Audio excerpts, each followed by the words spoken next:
Fait que ce matin, j'ai un message spécial que j'ai monté, tenez-vous bien, en novembre. Mais sur l'appel, je m'étais dit, je vais peut-être l'apporter dans le temps des fêtes. Et puis finalement, bon, j'ai dit, pourquoi qu'on parle de Marie, de Joseph, des mages, des chameaux, des bergers, seulement Noël?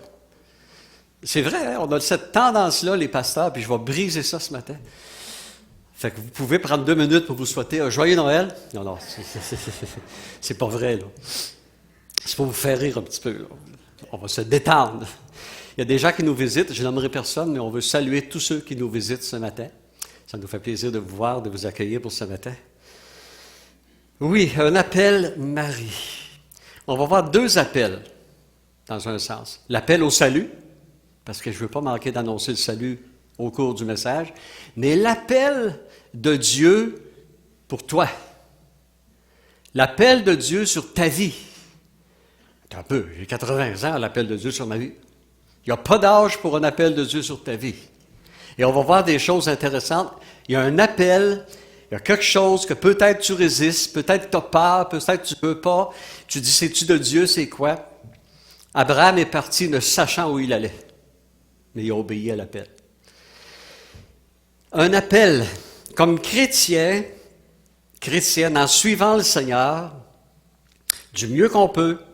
On ne sait pas pourquoi, souvent on va passer par des épreuves, des tribulations tellement difficiles. Mais il faut se souvenir d'une chose. Dieu a un plan pour ta vie.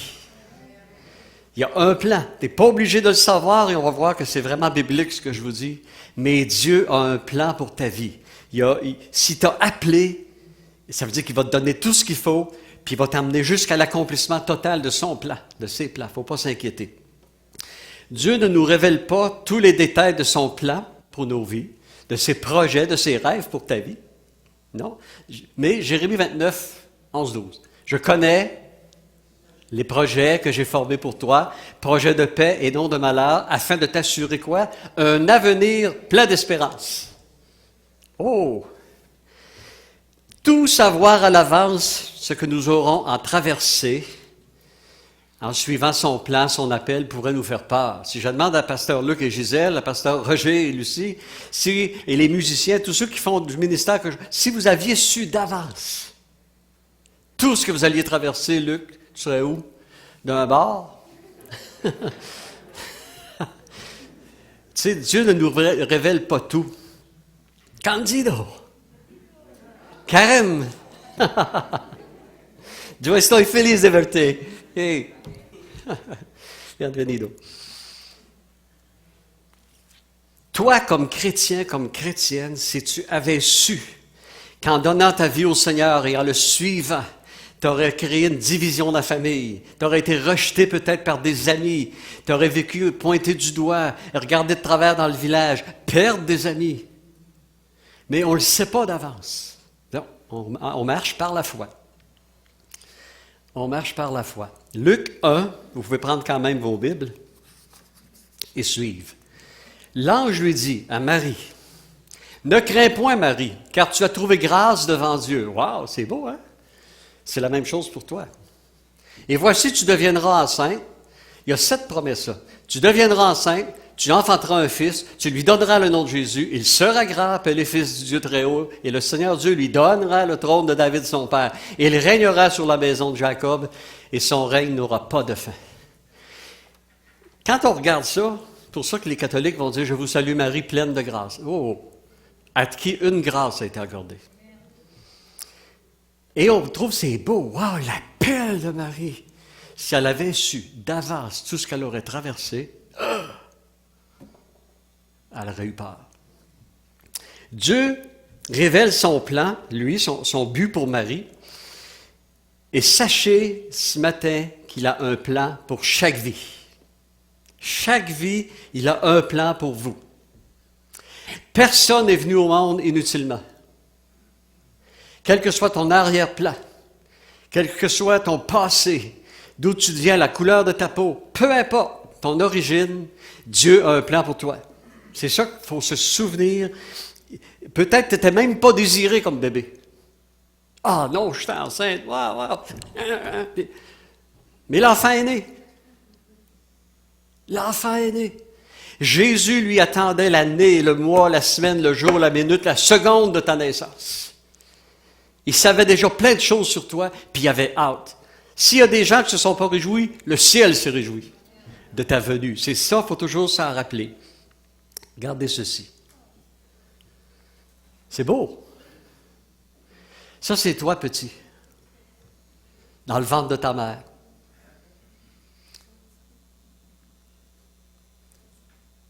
Psaume 139, 13, 14. C'est toi qui as formé mes reins. Mais tu fais ça pour rien? Ah ben, s'il y avait un plan. Qui m'a tissé dans le sein de ma mère. Il a pris la peine de s'arrêter, de te tisser dans le sein de ta mère. Il te désirait, il avait hâte. Je te loue. Ça, c'est toi qui dois dire ça. Je te loue que je suis une créature si merveilleuse. Dis que tu es une créature si merveilleuse. Même, on va faire cliché, dis à la personne à côté de toi, c'est dur à dire, mais tu es une personne, une merveilleuse créature de Dieu. Gabi, arrête de pincer Jacques, là. Tes œuvres sont admirables et mon âme le reconnaît bien. Regardez bien la prochaine photo. C'est toi, ça. C'est toi, Julie. J'ai la misère à croire que c'est Donald, mais... C'est moi, ça. Je n'ai pas changé, bébé. Dieu a pris la peine de te tisser, de te former. Tu es peut-être une erreur. Excuse, tu es peut-être le résultat d'un viol. Mais Dieu, lui, avec tout ce qui peut se faire de mal ou de ne pas désirer, il fait quelque chose de bien. Et il y a des projets, il y a des buts. Mon corps n'était point devant toi. C'est ça. Lorsque j'ai été fait dans le lieu secret. Tissé dans les profondeurs de la terre. Quand je n'étais qu'une masse informe et vide, tes yeux me voyaient. Ça, c'est contre l'avortement. Il est vivant, là, lui. Et sur ton livre étaient inscrits tous les jours qui m'étaient destinés avant qu'aucun d'eux n'existât. Dieu ne t'a pas tissé sans projet. Il ne t'a pas tissé sans but, sans objectif. C'est nous qui passons parfois à côté. Mais lui, il t'a désiré, il t'aime encore, il va t'aimer jusqu'à la fin, et il a des projets pour toi. Ça, c'est le Dieu que je connais.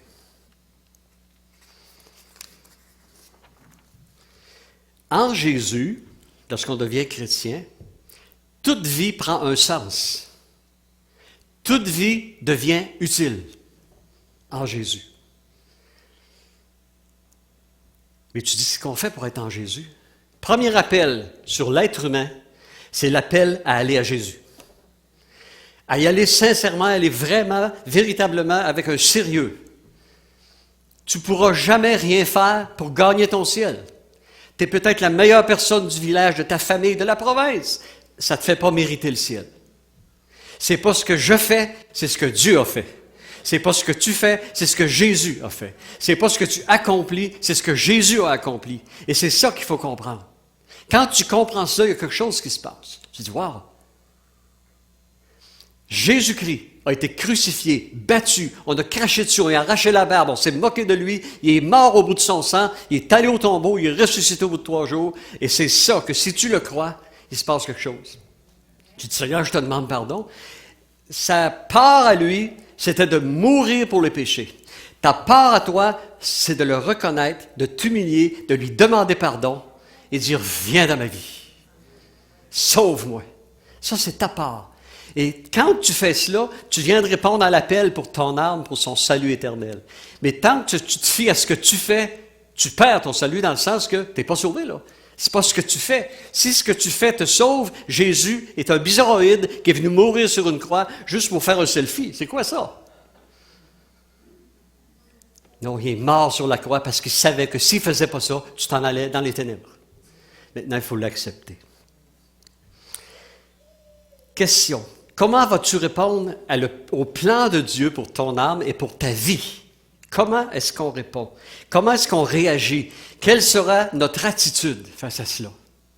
Des gens, par orgueil, refusent la parole de Dieu, refusent le plan de Dieu et vont être séparés de lui pour l'éternité. Vous savez que Jésus sur la croix, quand il a dit « Père, pourquoi m'as-tu abandonné? » il a été séparé de Dieu à ta place. Et si on ne l'accepte pas, on est séparé de Dieu. C'est quelque chose. Éphésiens 2,10, car nous sommes son ouvrage. On a vu tantôt qu'il nous a tissés dans le ventre de notre mère. Et là, en grandissant, le péché a commencé à nous envahir, la désobéissance, la jalousie et plein de choses. Et là, il faut venir à Jésus et dire, pardonne ces péchés-là.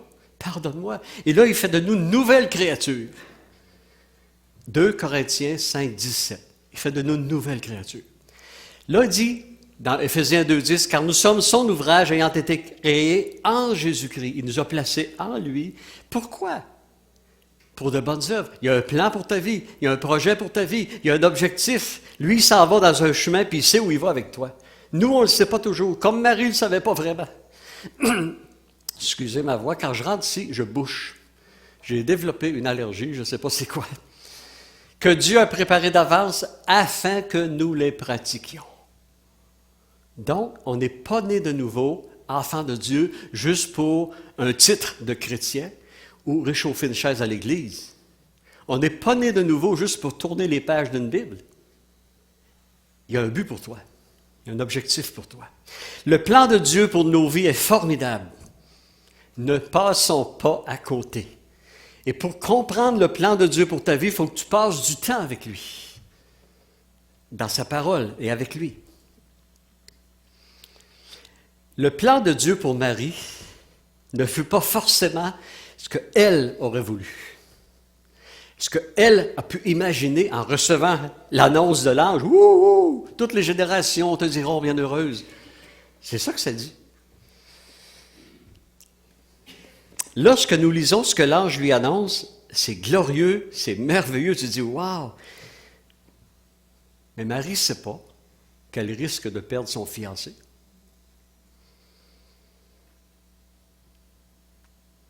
Sa réputation. Le contexte de l'époque, la femme, excusez les madames, c'est plus comme ça aujourd'hui, la femme n'était rien. Là. La prière des Juifs, savez-vous c'est quoi? La plupart, merci de ne pas avoir créé femme.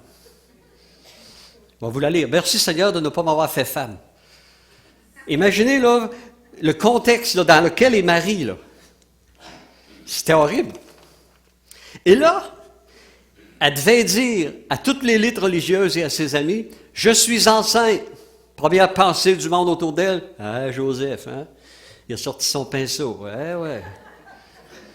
Elle n'est pas mieux que les autres. » Puis là, je suis enceinte, puis madame a dit qu'elle n'a pas connu d'homme. « Hey! » Elle allait dire ça à d'autres. Il fallait qu'elle le fasse, là. C'est quelque chose. Souvenez-vous, les femmes sont rejetées. Et une femme enceinte avant le mariage était lapidée. Elle a affronté ça. Elle a une belle personnalité, elle a du caractère un peu parce qu'il a fallu qu'elle parle, mais c'est surtout une femme qui aime Dieu. Et Marie était une femme intègre dans toutes ses voies. Quand le plan de Dieu lui est donné, Dieu ne lui donne pas toutes les étapes. Comme nous, quand on vient au Seigneur, on ne sait pas l'avenir. Si on la savait, il y a des fois qu'on aurait peur. Que ce soit le ministère, que ce soit les brisures, les séparations, que ce soit la maladie, peu importe, on aurait peur. Vous savez, Deutéronome 29, 29, ça veut dire que ce qui est caché appartient à Dieu. Ce qui est caché appartient à Dieu. Fions-nous sur lui, tout simplement. Proverbe 25, 2 dit, « La gloire de Dieu, c'est de cacher les choses. » Il traite. Tu sais, on a envie de penser ça, mais non. Dans sa sagesse, il permet que des choses qu'on ne sache pas, pour qu'on garde courage. Et dans notre marche, dans la vallée de Baca, dans leur marche, ils se développent. Si Jésus aurait dit, Marie, je t'annonce ça, mais tu devras fuir pendant 3 ans en Égypte avec le petit. Qui, une femme, là, vous lèverez la main, qui vient d'accoucher, que ça a été dur, que ce soit césarienne ou normal, qui après l'accouchement va marcher plus de 1000 kilomètres Dans le désert, dans les rochers? Non, hein? Marie, tu sais, à cause de l'enfant que tu vas porter, beaucoup de mamans vont pleurer à Bethléem. L'appel change, hein? Quand tu ne voudras pas répondre à l'appel, pense à ce que Marie a enduré, puis elle a continué. Quand Dieu va te mettre à cœur de témoigner une personne, est-ce que ça va être plus grave que ce que Marie a vécu? Répondre à l'appel. Marie, à ce moment-là, n'est pas consciente de tout ça. Elle ne connaît pas toutes ces phases terribles de son appel, des phases tragiques, dramatiques. Elle ne les connaît pas. Mais elle y va. Pourtant, ils font partie d'un ensemble d'événements qui souvent nous dépassent. Dans ta vie chrétienne, dans ta famille, dans tes enfants, dans ton couple, il y a des affaires qui te dépassent. Seigneur, je suis chrétien. Je suis chrétienne. Comment ça? Qu'est-ce qui arrive? Et on reste adolescent. Les adolescents, c'est pourquoi? Oh non, c'est plus pourquoi? Rapport.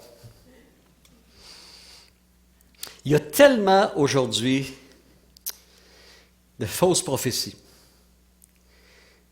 La volonté de Dieu peut nous amener à devoir tout quitter et à se retrouver en difficulté. Levez la main, ceux qui ne se sont jamais trouvés en difficulté. Tout le monde est manchot, voyez-vous?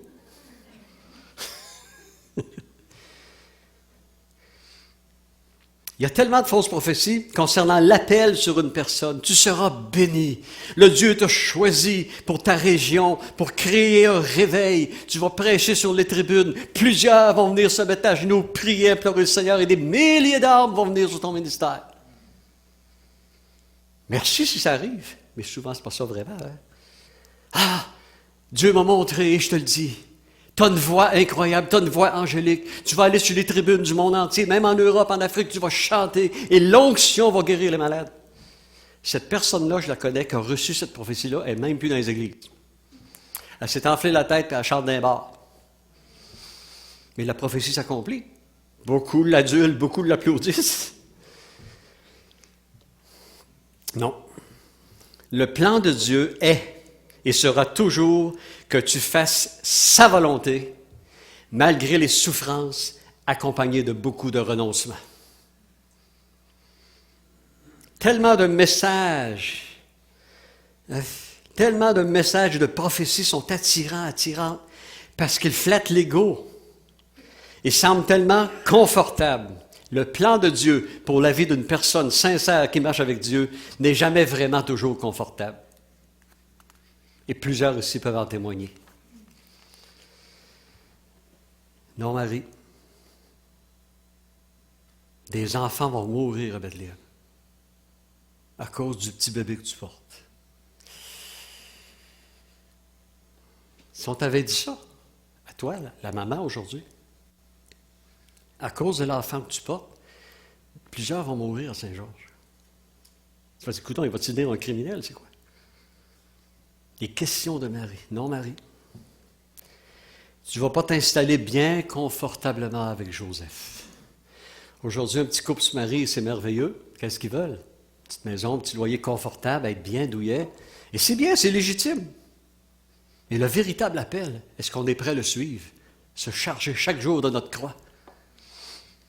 Non, Marie. Tout ne va pas bien se passer. Tout ne sera pas facile. Non, Marie, tu vas devoir fuir.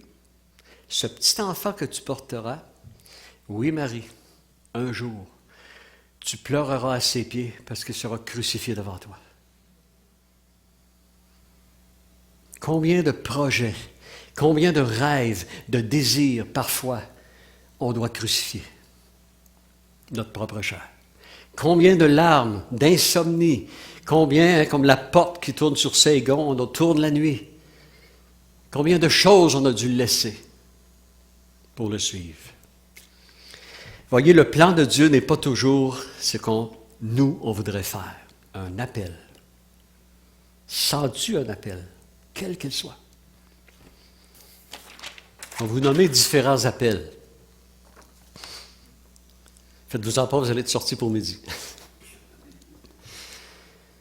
Soutenir l'Église financièrement. C'est un appel. J'arrive serré. Moi, je gagne 38 000 par année. J'ai des gros paiements de maison, des gros paiements d'auto. Eh oui, j'ai acheté sur le tard, puis il y a plein d'affaires qui m'ont coûté cher, puis j'ai fait le fou dans ma vie. Bon. Et je paye ma dîme. Je donne beaucoup aux missions. Dieu me soutient. Un appel. Fidélité au Seigneur, aux réunions. Fidélité. C'est un appel, toutes sortes d'appels. Engagement sérieux avec le Seigneur. Pas juste un engagement du dimanche matin. Peut-être tu dis, ouais, je ne connais pas beaucoup ma Bible, mais pourquoi pas t'inscrire à des cours bibliques? Ça peut être auditeur libre, sans faire de travaux et tout. Un appel, il y a peut-être un appel pour une formation musicale en toi. La moyenne d'âge du groupe est de 60 ans. Sans compter ceux-là qui ont 90. Non, René, c'est pas vrai. Mais, une formation, pourquoi pas prendre des cours? J'aimerais ça chanter, mais j'ai un peu de misère. Prends des cours pour la vocalisation, pour le chant, des cours de guitare, des cours de drum, qu'il y ait une relève dans l'Église. Tu dis, moi, je ne peux pas faire grand-chose. Tu as peut-être un ministère, un appel d'intercession. Prendre des périodes dans la journée à des places fixes ou même la nuit pour intercéder, pour prier. Ça, c'est le plus bel appel. C'est le plus refusé. Appel à pardonner. Tu ne parles pas, tu ne dis rien, mais il y a quelque chose de pas réglé. Ça, j'ai fait ça au mois de novembre, pour Noël. Un appel à la réconciliation. Avec ta belle-mère, ton chum au travail, un prof, je ne sais pas. Un appel à t'humilier et avouer tes torts.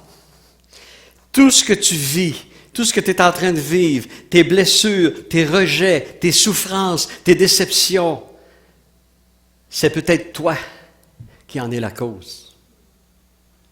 Et tu accuses les autres. Il y a des noms qui sont toujours dans ta mémoire. Puis ils m'ont fait vivre ceci, ils m'ont fait vivre cela. Mais tu ne vois peut-être pas ton attitude, tes comportements, et que tu en es le déclenchement. C'est un appel à oublier la petite paille dans l'œil de l'autre et avoir la poutre dans le tien. Un appel à avouer et à délaisser tes transgressions. La haine, les accusations, les pointages d'un vers un autre. Celui qui avoue ses transgressions et les délaisse obtient miséricorde. Celui qui cache ses transgressions ne prospère point. Ça, c'est le proverbe 28, 13. Ne prospère point veut dire qu'il n'avance plus dans sa vie. C'est toujours pareil, c'est comme le jour de la marmotte, c'est toujours pareil. Mais peut-être qu'il y a quelque chose de pas réglé, qu'il faut régler. Un appel à quitter la religion. Tu es ici ce matin, mais peut-être tu fais de la religion. Et Dieu veut que tu avances et t'entres dans sa relation. Un appel à laisser ce qui te détruit, cigarettes, boissons, pornographie, Internet, et plein d'affaires. Un appel à aimer les frères et sœurs sans aucune exception de personne. Marie, cette jeune fille, alors qu'elle entend ces choses, elle n'a pas tout mesuré. Mais regardez sa réponse. Marie dit, « Je suis la servante du Seigneur, qu'il me soit fait selon ta parole. » Moi, je rajoute, on ne peut pas ajouter à la Bible, mais moi, j'en rajoute. Peu importe ce qui m'arrivera. C'est ça que ça cache. Est-ce qu'on est capable, chez nous, aujourd'hui, n'importe quand, dire ces choses-là, « Seigneur, pour ma vie, qu'il en soit fait selon ta parole. » Heureuse celle qui a cru, parce que les choses qui lui ont été dites de la part du Seigneur auront leur accomplissement. Si Dieu t'appelle à un ministère, à une fonction, à un témoignage, à visiter malade, peu importe, il va t'accompagner. Et il va y avoir un accomplissement de l'appel qu'il a mis sur toi. À cet appel, il faut avoir simplement l'attitude de serviteur, de servante. Qu'il me soit fait, autrement dit, que ta volonté soit faite, qu'il me soit fait selon ta parole. Pas selon ma volonté, pas selon mes désirs, non. selon ta parole. Plusieurs, et ça doit arriver à Pasteur Luc, Pasteur Roger, tous ceux qui ont de l'expérience dans l'Église, pas mal, ça doit arriver que tu entends des gens qui viennent vers toi et ont des gros projets. Puis c'est bien. Manque de vision, on peut périr. Mais est-ce que nos visions, nos désirs, nos rêves sont selon le cœur de Dieu? Hey, j'ai des projets, pasteur, j'aimerais faire ceci, j'aimerais faire cela, puis là, je pense à ça, puis là, je vais faire à ça. Moi, je leur dis souvent, mets ça de côté. Garde-le, mets-le de côté. Mais présentement, réponds à l'appel de Dieu. Sanctifie ta vie, règle des choses dans ta vie. Lis ta parole. C'est quoi ta relation avec Dieu? Ben, je vais à l'église le dimanche, le mardi, des fois, je vais à la prière. Je lis un peu. Es-tu capable de laisser de côté plein de choses et répondre à l'appel de Dieu pour ta vie? En 1991, je me suis inscrit à IBQ. Et en 1993, j'ai commencé à faire du recrutement ici dans l'Église et on était 7 qui prenaient des cours bibliques. 2 ont terminé la course. Yves Bolduc, pasteur, et moi. Où sont les autres? La persévérance. On veut le ministère sans la souffrance. On veut prêcher, on veut avoir de l'effet, on veut être efficace sans renoncement. Et les pasteurs qui sont ici, vous savez de quoi je parle. Tout ce que j'ai pu laisser et mettre de côté, des amours, des rêves, des objectifs, des « je veux vivre ma vie », des beaux étés où on venait me voir et on disait « Hey François, on va à Québec, on est une gang, embarque avec nous autres, il fait beau, il fait 100 degrés. » Non, j'ai mes cours bibliques. À l'automne, hey, c'est super, me faisait appeler pour la chasse ou la pêche par des amis. Non, j'ai mes cours bibliques. Pendant 7 ans. On ne veut plus faire ça aujourd'hui. Où sont les héros? Les héroïnes. Pas l'héroïne. Où sont les héros?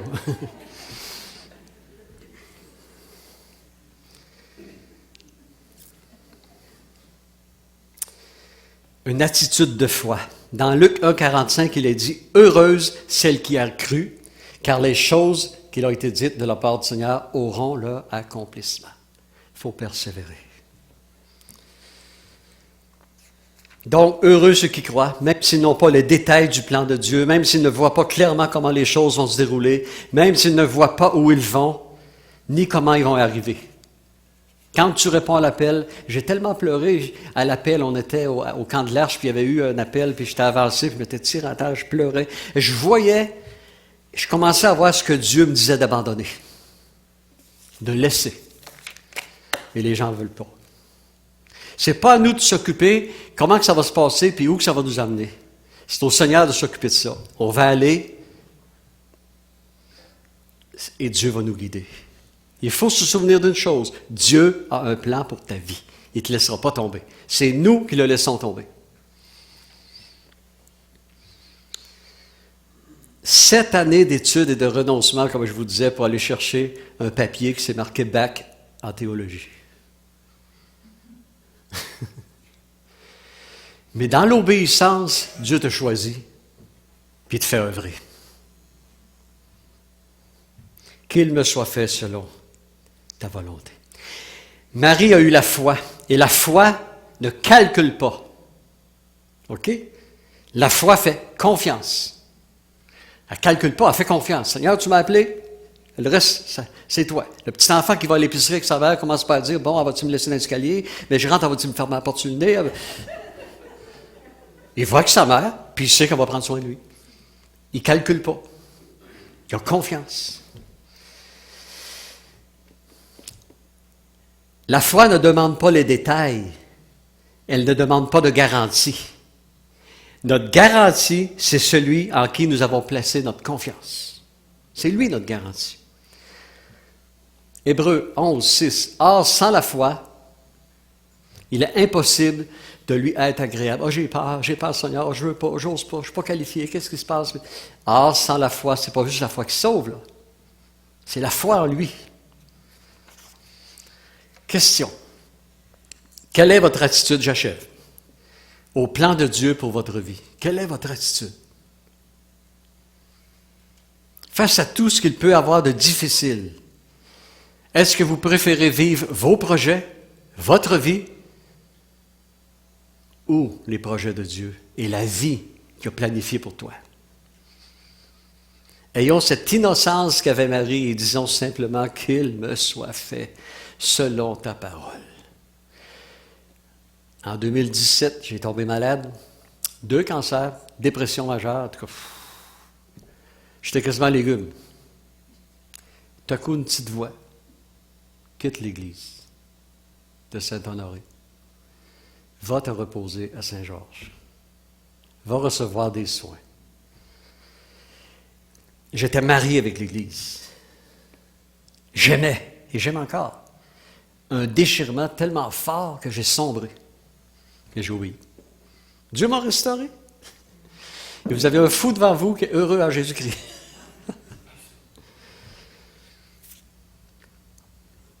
Des chrétiens se font des plans, des projets et demandent à Dieu d'entrer dans leurs plans, leurs projets. OK? Dieu n'entrera pas dans vos plans ni vos projets. C'est à vous d'entrer dans ses plans et ses projets. Et on marche à l'envers. C'est à nous d'entrer dans ses plans et dans ses projets. Donc, ça prend une relation avec lui pour qu'il nous montre le chemin à suivre. La foi n'est pas la capacité de soumettre nos plans à Dieu, mais la foi, c'est la capacité de se soumettre au plan de Dieu. Pas soumettre nos plans à Dieu, mais de se soumettre à ses plans. Ça, c'est la foi. Comme dirait Ronald, la foi d'après, on verra. Combien de chrétiens et de chrétiennes déçus parce qu'ils sont entrés dans leur propre plan, ont demandé à Dieu de bénir leur projet, leur achat, leur plan, leur mariage et tout ce qui est leur ministère, et c'était leur vision à eux. Ils se sont retrouvés brisés. Plein de questions, beaucoup ont laissé les églises. Était-ce l'appel de Dieu? Était-ce le plan de Dieu? Mariage, ministère, missionnaire, carrière. Combien furent brisés, déçus, anéantis et même ont tout abandonné? Première conclusion. Parce que vous savez, des fois on dit bon, on va terminer, puis on termine 10 fois. Fait que j'ai marqué première conclusion. Ça me libère d'un stress. Pour entrer dans le plan de Dieu, dans son appel sur nos vies, il faut accepter de mourir à soi-même. Assassine-toi. Excuse, là. Je ne veux pas de suicide dans le coin. Je veux dire, ta chair, ton moi, ce que tu sais, toi, là, ça, il faut que ça meure, que ça soit crucifié. Marie a dû mourir à elle-même. Joseph, allait-il renoncer à elle? Elle ne savait pas. Elle ne savait pas le reste qui s'en venait. Marie a dû mourir à elle-même quant à sa réputation. Marie a dû mourir elle-même quant à ses projets et fuir en Égypte. Voyons, Seigneur, c'est quoi ça? J'étais bien à Saint-Georges, moi, jusqu'en 2002. J'ai dérogé. On se frappait par la tête, donc on s'embrassait. Une accolade chrétienne. Mais j'étais bien, hein, Roger, on avait du fun, il m'appelait le Timothée. Nous autres, on l'appelait Plasteur. Tout à coup, le Seigneur, il dit Saint-Honoré. Et plusieurs me disaient, tu vas mourir, Saint-Honoré. J'ai aimé Saint-Honoré, j'ai aimé.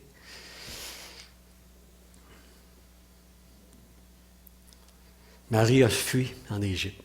Est-ce le rêve d'une jeune femme, comme j'ai dit au début, qui vient d'accoucher, ça a encore de la douleur, de fuir en Égypte, sur le dos d'un âne et parfois à pied? Est-ce que Dieu te demande ça quand il te dit « Va visiter un malade, appelle quelqu'un, va lui porter un café, amène-le dîner avec toi ». Là, le restaurant rouvre, là, c'est une adresse par table, mais à un moment donné, ça va venir. Est-ce que c'est aussi dur que ce qu'elle a vécu? Est-ce que c'est le rêve de toute jeune fille d'avoir un beau grand mariage?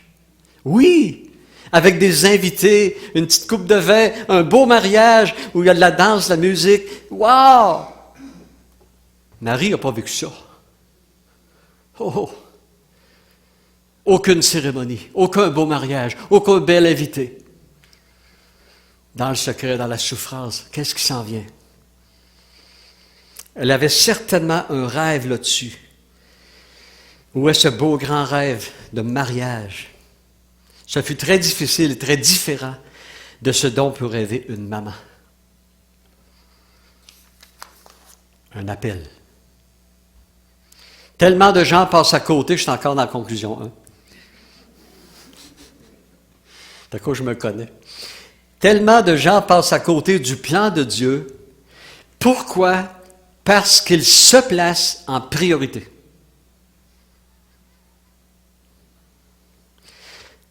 Et avec tout mon cœur, on va lire ceci. Quand vous acceptez de mourir à vous-même, OK? De renoncer à vos plans, soudain, votre vie est transformée. Soudain, vous vivez des choses que vous n'auriez jamais vécues si vous aviez continué dans votre propre plan. L'auteur de cela, parce que c'est du vécu. C'est du vécu. Si j'avais pas dit oui, il y a des fois j'avais envie de reculer, des fois j'ai tombé malade, il y a eu toutes sortes, des fois j'ai été tenté, mais si j'avais pas dit oui, que ton oui soit oui, que ton non soit non. Il n'y a même pas 10%, même pas 5% de tout ce que Dieu a fait avec moi que j'aurais fait, de tout ce que j'ai vécu que j'aurais vécu. Regardez bien, j'ai écrit quelque chose ici. Avec Dieu qui m'a appelé, j'ai dit oui. J'ai prêché en Israël, au pied du mont Golgotha, devant une foule. J'aurais-tu vécu ça, moi? Non. J'ai prêché en Haïti, souvent. En République dominicaine, j'ai emmené beaucoup de personnes au Seigneur. En France, j'ai emmené 3 couples au Seigneur. En Afrique, j'ai emmené des gens au Seigneur. À Cuba, j'ai emmené des gens au Seigneur. Au Mexique, j'ai emmené des gens au Seigneur. J'aurais jamais vécu ça. Luc aussi, quand tu voyages, tu emmènes des gens au Seigneur.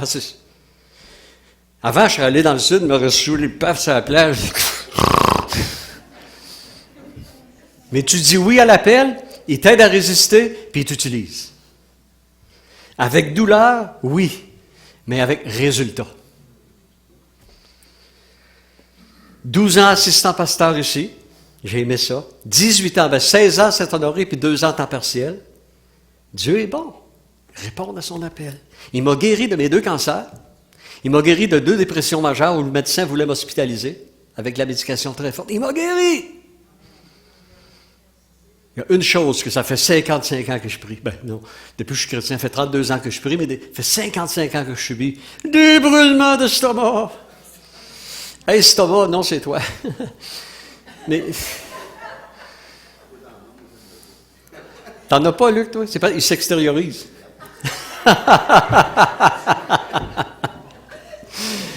Ben, c'est lui qui faisait ça, là. J'aurais jamais pensé à ça, moi. C'est même pas apparent. Ne vous privez pas de ce que Dieu veut faire avec vous. Ne vous privez pas. Faites-le, avancez, comme Abraham qui avançait, puis qui ne savait pas, ça dit, il ne savait pas où il allait, mais il avançait. Et Dieu le dirigeait. Deuxième conclusion, beaucoup plus courte. Vous ne croyez pas que c'est marqué? Conclusion 2. Ne priorisez pas votre vie, quel que soit votre âge. Dieu a encore des plans, des projets pour vous. Tu as peut-être un certain âge, tu es peut-être malade, tu es peut-être handicapé, peut-être quelque chose, incapable d'œuvrer à gauche, à droite, mais comme je disais au début, peut-être tu es appelé à intercéder. Plusieurs fois par jour. Moi, je me lève la nuit parfois, je vais mettre une bûche dans la fournaise, ou quand c'est l'été, je vais marcher autour de la maison, ça se sent bon, et je fais un temps d'intercession.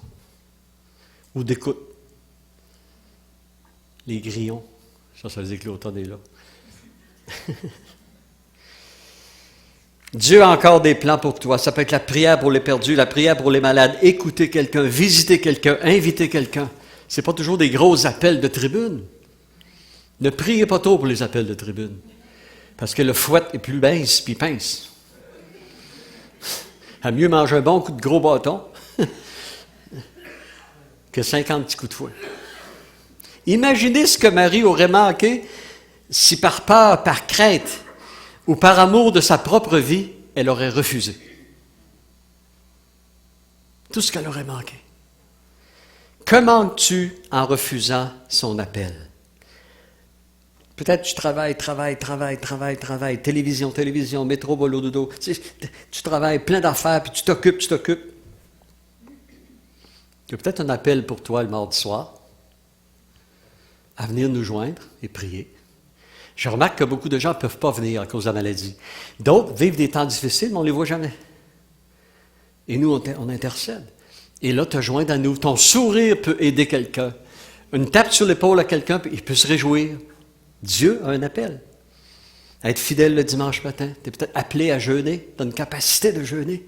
Pas en fou, là. Il ne faut pas faire 40 jours sans eau ni nourriture. Ça ne me tente pas de faire des funérailles. Un appel à prier, jeûner. Seigneur, ce matin, quand ce message est venu, je ne comprenais pas trop le but, mais Seigneur, tu veux qu'on réponde à ton appel. Tu veux qu'on s'arrête. Arrêtez et sachez que je suis Dieu. Tu veux qu'on s'arrête pour entendre ta voix, entendre ta direction, suivre ta direction. Aide-nous, chacune et chacun d'entre nous, Seigneur, jeunes et vieux. Tu dis que tu vas répandre ton esprit sur toute chair.